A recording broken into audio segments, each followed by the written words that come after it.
Jai Jirendra to all of you. Welcome to the 36th class of CA Inter Auditing and Assurance on our YouTube channel named CA Lavish Purvi. अपन लोग S A 500 की series कर रहे थे इस chapter के अंदर. तो coming to the next topic S A 560 auditor and the subsequent events.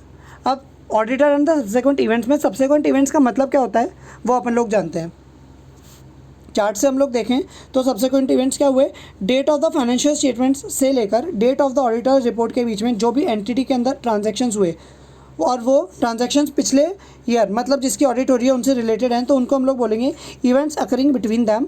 इन दोनों डेट के बीच वाले इवेंट्स इनको हम लोग सब्सिक्वेंट इवेंट्स बोलेंगे. अब कुछ ऐसे भी हो सकते हैं कि जो transactions date of the auditor's report के बाद ऑडिटर को मालूम पड़ रहे हो, तो हम लोग उनको बोलेंगे facts known after the auditor's report. तो सब्सिक्वेंट इवेंट्स की डेफिनेशन यही है, events occurring between the date of the financial statements and the date of the auditor's report, मतलब ये वाले इवेंट्स. एंड फैक्ट्स ये वाले जो कि ऑडिटर्स रिपोर्ट के बाद में मालूम पड़ रहे हैं. Facts that become known to the auditor after the date of the auditor's report. दो तरीके की चीज़ें हैं इसमें, पहले तो इवेंट्स हैं और उसके बाद फैक्ट्स हैं जो कि ऑडिटर रिपोर्ट के बाद आ रहे हैं. ठीक है. इस ऐसे के ऑब्जेक्टिव्स क्या हैं? The objectives of the auditor are.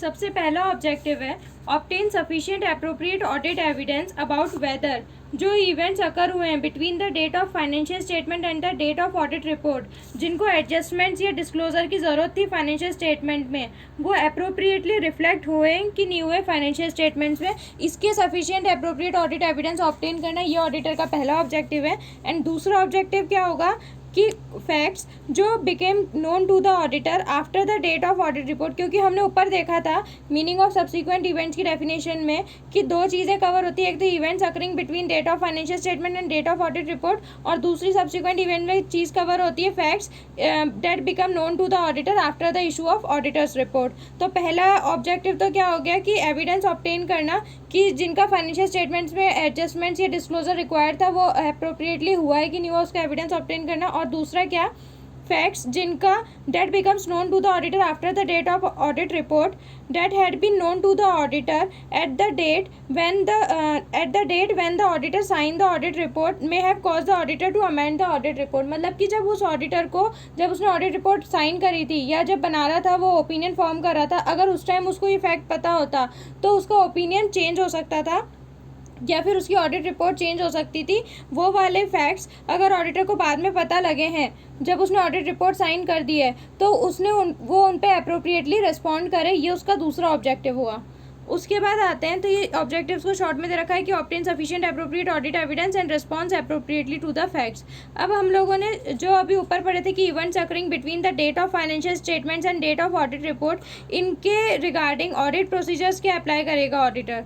सबसे पहला प्रोसीजर तो ये होगा कि वो ऑब्टेन करेगा सफिशिएंट एप्रोप्रिएट ऑडिट एविडेंस किस चीज़ के, कि जो events occurring between the date of financial statement and date of audit report हैं वो आइडेंटिफाई हुए हैं कि नहीं हुए, मतलब कि जिनका एडजस्टमेंट्स और डिस्क्लोजर रिक्वायर्ड है फाइनेंशियल स्टेटमेंट्स में वो आइडेंटिफाई भी हुए हैं कि नहीं हुए, इसके एविडेंस ऑब्टेन करेगा. उसके बाद यहाँ पर इसके ही रिगार्डिंग ये जो फर्स्ट प्रोसीजर है इसी के रिगार्डिंग दो पॉइंट्स इसके एडिशन में दे रखे हैं कि auditor is not however expected to perform additional audit procedures on matters to which previously applied audit procedures have provide satisfactory conclusion. मतलब कि जब ऑडिटर ने ऑडिट करते टाइम ही जो ऑडिट प्रोसीजर लगाए थे उनसे उसको सेटिस्फैक्ट्री कंक्लूजन्स मिल गए तो उसको एक्स्ट्रा एडिशनल प्रोसीजर्स परफॉर्म करने की नीड नहीं है. उसके बाद जो ऑडिटर परफॉर्म करेगा procedures require above so that they cover the period from the date of financial statements to the date of auditor reports or as near as practicable thereto.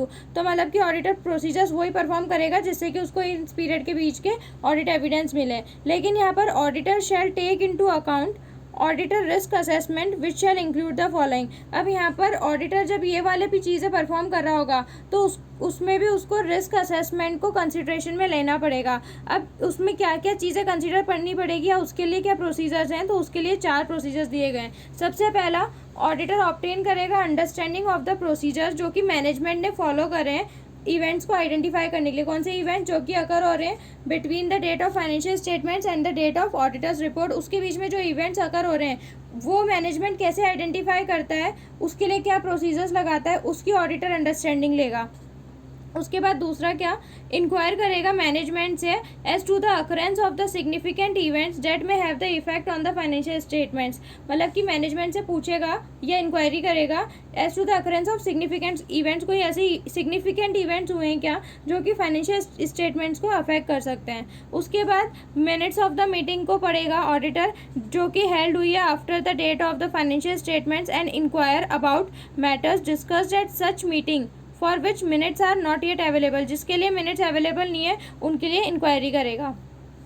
उसके बाद फोर्थ पॉइंट क्या आता है, reading the entities latest subsequent interim financial statement. क्योंकि interim financial statements जब तक auditor अपनी audit report sign करेगा तो उस तब तक इंटरिम फाइनेंशियल स्टेटमेंट्स इशू हो ही जाते हैं। तो उस केस में जो latest subsequent interim financial statements है उसकी ऑडिट रिपोर्ट के बाद के, तो उनको वो रीड करेगा अकॉर्डिंगली। उसमें भी उसे पता लग जाएगा कि कोई ऐसे इवेंट्स हुए हैं क्या जो उस पीरियड के बीच में हुए हैं जो जिसकी वो यहाँ पर सब्सिक्वेंट इवेंट्स बोले गए हैं। तो अब यहाँ पर हम लोग वापस से पेज नंबर 3.46 पे आते हैं। यहाँ पर 4 प्रोसीजर्स कवर करे गए हैं जब ऑडिटर कंसिडरेशन में लेगा रिस्क असेसमेंट को भी। तो पहला क्या, obtaining and understanding of the procedures applied by the management in identifying the events. उसके बाद सेकंड है इंक्वायर करेगा management say about the occurrence of the significant events. Third is reading minutes of the meeting and fourth is reading subsequent recent interim financial statements. यहाँ पर हम लोगों ने audit procedures पढ़े इवेंट्स के लिए। अब उसके बाद ऑडिटर की ऑब्लिगेशन क्या होगी रिगार्डिंग द सब्सिक्वेंट इवेंट्स। मतलब ऑब्लिगेशन मतलब ऑडिटर को ये करना ही है, उसकी रिस्पॉन्सिबिलिटी है। तो सबसे पहला है फैक्ट्स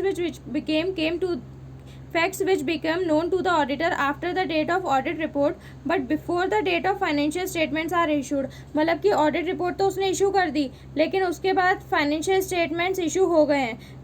तो उसके बीच में जब ऑडिटर को पता लगा फाइनेंशियल स्टेटमेंट्स अभी तक इशू नहीं हुए हैं लेकिन ऑडिटर को तब इन्फॉर्मेशन पता लगी, तो ऑडिटर को उस केस में ऑडिटर की क्या ऑब्लिगेशंस होंगे। तो auditor has no obligation to perform any procedure regarding the financial statements after the date of auditor's report.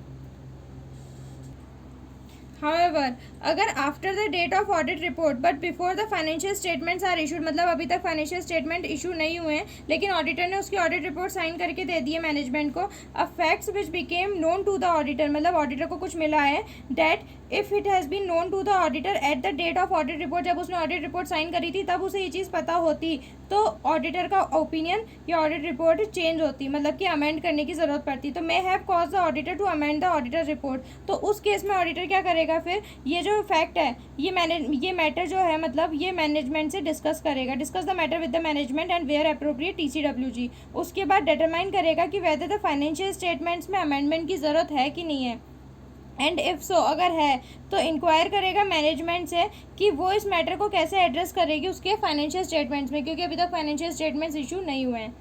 उसके बाद अगला केस आता है facts which became known to the auditor after the financial statements have been issued. पहले में हम लोगों ने देखा था ऑडिट रिपोर्ट तो साइन हो गई है लेकिन फाइनेंशियल स्टेटमेंट्स इशू नहीं हुए। अब दूसरा केस क्या आता है कि ऑडिट रिपोर्ट भी साइन हो गई है, फाइनेंशियल स्टेटमेंट्स भी इशू हो गए हैं एंड उसके बाद ऑडिटर को कोई फैक्ट ऐसा पता लगता है जो कि ऑडिटर को उस टाइम पे पता होता तो उसका ऑडिट रिपोर्ट में कुछ अमेंडमेंट होते या फिर मतलब उसकी ऑडिट रिपोर्ट कुछ और इशू होती। तो यहाँ पर यही लिखा है कि after the financial statements have been issued the auditor has no obligation to perform any audit procedures regarding such financial statements. ऐसे तो उसके ऊपर कोई भी ऑब्लिगेशन नहीं है कि कोई ऑडिट प्रोसीजर वो फाइनेंशियल स्टेटमेंट इशू के बाद भी परफॉर्म करे। लेकिन अब यहाँ पर क्या हो रहा है कि उसको खुद को कुछ फैक्ट मिला है तो उस केस में however when any financial statements have been issued a fact which becomes known to the auditor that had it been known to the auditor at the date of audit report may have caused the auditor to amend the auditor reports the auditor shall। तो उस case में auditor अब क्या करेगा, वो management या TCWG से discuss करेगा, डिटरमाइन करेगा कि फाइनेंशियल स्टेटमेंट्स में अमेंडमेंट की ज़रूरत है क्या और अगर है तो इंक्वायर करेगा मैनेजमेंट से कि वो कैसे इस मैटर को एड्रेस करेगी उसके फाइनेंशियल स्टेटमेंट्स में। यहाँ पर अपना ये स्टडी मटेरियल के हिसाब से ऐसे कंप्लीट होता है। ये फर्स्ट और सेकंड पॉइंट के अंदर आपकी बुक के अंदर मतलब ये जो फर्स्ट फैक्ट्स विच बिकम मतलब auditors obligation regarding subsequent events के अंदर आपके फर्स्ट पॉइंट और सेकंड पॉइंट है, दोनों में ऑडिट प्रोसीजर सेम दे रखे इंस्टीट्यूट ने। तो आपके CA इंटर के लेवल पर तो ये सेम है, जब आप लोग इसको CA फाइनल्स के अंदर जाके आगे पढ़ोगे तो वहाँ पर इसके अंदर और डिटेलिंग आ जाएगी कि मैनेजमेंट एग्री करता है उन बातों पर या डिसएग्री करता है, या और भी पूरा डिटेल के अंदर जाएगा। तो आपको तो अभी सिर्फ इतना ही पढ़ना है कि ऑडिटर क्या प्रोसीजर्स लगाएगा, दोनों में सेम है। सबसे पहले मैटर को डिस्कस करेगा मैनेजमेंट के साथ, और जहाँ पर भी अप्रोप्रिएट है वहाँ TCWG के साथ डिटरमाइन करेगी कि फाइनेंशियल स्टेटमेंट्स को अमेंडमेंट करना है नहीं करना है। और थर्ड पॉइंट, इंक्वायर करेगा मैनेजमेंट से कि वो चाहती है क्या अपने मतलब फाइनेंशियल स्टेटमेंट्स को चेंज करना चाहती है क्या वो, या how management intends to address the matter in the financial statements, के जो फैक्ट्स बाद में मालूम पड़े हैं उनको मैनेजमेंट अपने फाइनेंशियल स्टेटमेंट्स को के अंदर कैसे एड्रेस करना चाहती है। ठीक है, ये यहाँ पे इंस्टीट्यूट ने आपको चार्ट से भी बता रखा है। दोनों क्वेश्चंस अभी तक पूछे नहीं गए हैं, आपके RTP May 20 में दोनों के ऊपर क्वेश्चंस आए हुए हैं, तो ये आप ढंग से समझ लीजिएगा और याद कर लीजिएगा। ये वाला जो क्वेश्चन है आपका, जो प्रोसीजर्स हैं कि the audit procedures, the auditor shall take into account the auditor's risk assessment which shall include the following, के जो 4 पॉइंट्स हैं ये आपको बहुत ढंग से याद करने हैं। 4 नंबर का क्वेश्चन आपके अटैम्प्ट में बन जाएगा। RTP May 19 में इंस्टीट्यूट आपसे एक बार पूछ ही चुका है। ऑब्जेक्टिव्स इतने ज़्यादा ज़रूरी नहीं है, इनको एक बार रीड करके स्किप कर सकते हैं आप लोग। लेकिन जो ऑडिट प्रोसीजर्स हैं, इंस्टीट्यूट डायरेक्ट ये क्वेश्चन पूछेगा, what are the audit procedures regarding events occurring between the date of the financial statements and date of the auditor's report. तो ये आपको चारों याद रहने चाहिए कि ऑब्टेन अंडरस्टैंडिंग करेगा, फिर इंक्वायरी करेगा मैनेजमेंट से, फिर मिनट्स रीड करेगा और फिर इंटरिम फाइनेंशियल स्टेटमेंट्स को रीड करेगा। बहुत इंपॉर्टेंट क्वेश्चन है आपके अटेम्प्ट के लिए। If you have any queries regarding any of the topic, then you can post those queries in the comment section and we will try to resolve your queries. Like the video and subscribe the channel and press the bell icon so as to receive the notifications of our new videos. Share these videos with your friends too. Study hard and make your parents feel proud. Jai Jinendra.